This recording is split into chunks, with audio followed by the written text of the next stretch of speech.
Next up, we'll stand by for the main deployment of the parachutes. The mains are quite a bit larger. You'll be able to notice the difference on your screen once you see a great view there of the reefing on those parachutes. And as those main parachutes begin to inflate fully, 4 beautiful, healthy mains. Now awaiting visuals of splashdown. We'll start to hear Commander Nick Hague. Copy, 1000. As we heard right there, Commander Nick Hague will be calling out the altitude of the Dragon capsule from here on out. Landing in water is simpler and provides more margin against unlikely parachute issues. You can see those parachutes continuing to slow the Dragon capsule down. And if you're just joining us, you're looking at 800 meters. A live view of Crew 9, just minutes away from splashing down off the coast of Tallahassee, Florida. Splashdown 2 minutes from now at 2:57 p.m. Pacific. We do have 4 healthy mains really doing the job there. Just breathtaking views of a calm, glass-like ocean off the coast of Tallahassee, Florida. Crew 9 just minutes away from splashing down. This is really such an incredible shot. That was a live view from our recovery vessel, Megan, which is stationed a couple miles away from the splashdown site. We can see the crew there using their restraints as resting places for their arms. They were just in space moments ago, so their arms were able to float freely. 400 meters. Which is a gorgeous bluebird day here that we have for the splashdown of Crew 9, located in the Gulf of America off the coast of Tallahassee, Florida. And splashdown, Crew 9 back on Earth.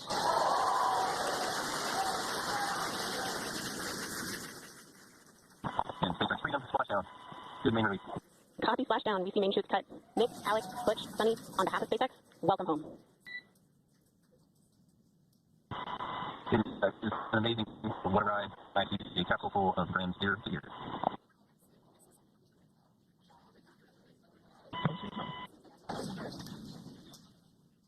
And as you can see on your screen, we have visual confirmation of splashdown. Dragon Freedom has returned home, and NASA astronauts. System safety verifications are in progress. We'll report back when recovery personnel are en route. We're in section 2 of 4.800 landing response. And looking for your words. In the distance, we can see the recovery vessel making its way. Copy, you're in section 2 for the environmental assessment in 4.800. That is not necessary today. Understand. So we will continue to have communications between the Corps and Nick Hague, the commander of Crew Dragon Freedom, which just splashed down 2 minutes ago off the coast of Tallahassee, Florida. Dragon Freedom has returned home with NASA astronauts Nick Hague, Sunita Williams, Butch Wilmore, and Roscosmos cosmonaut Alexander Gorbunoff. They're back on Earth after approximately 17 hours of a return journey from space. The SpaceX recovery ship and team have been waiting for Dragon's splashdown, and they will now make their way to the splashdown location. The teams have been ready and waiting about 3 nautical miles away, so it's going to take them about 30 minutes or so to make their way to... Copy, stable 1. We see the same. It's going to take about 30 minutes for the recovery team to make their way over to Nick, Sunny, Butch, and Alexander, who are still seated and secured inside that Dragon spacecraft there on your screen. Incredible views there of that thermal protection system, or TPS. That Dragon capsule was pristine, white color before it departed the station. We can see how the reentry phase, the thermal protection system did its job. Now, if you're wondering what that hole, that bucket area is, that is underneath the side hatch. That is where the main parachutes were stored. So when we saw the Dragon capsule docked at station, it looked very different. The panel that protects and covers the main parachutes, that was still intact, as well as the panels that enclose where the drogue parachutes are located. We can see those fast boats. SpaceX is go for recovery personnel to approach. Expect personnel alongside in the next few minutes.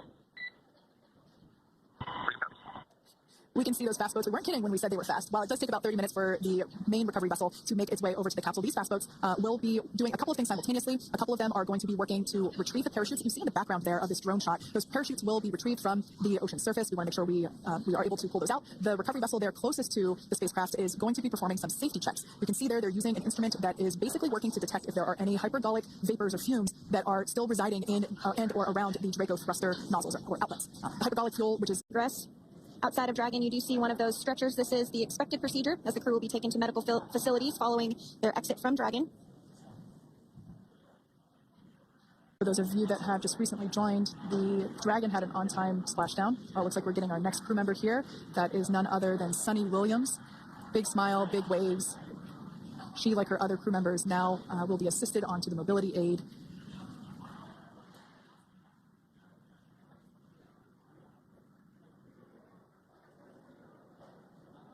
There we have it, some waves, some thumbs up, and some smiles. Definitely seems to be a theme among all recovery operations. Absolutely. And of course, that leaves NASA astronaut Butch Wilmore inside Dragon in seat 4.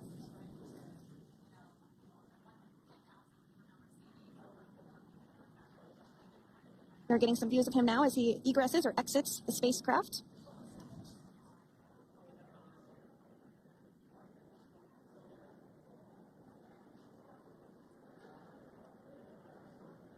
Once again, some elation and cheers there from Butch Wilmore, as we mentioned.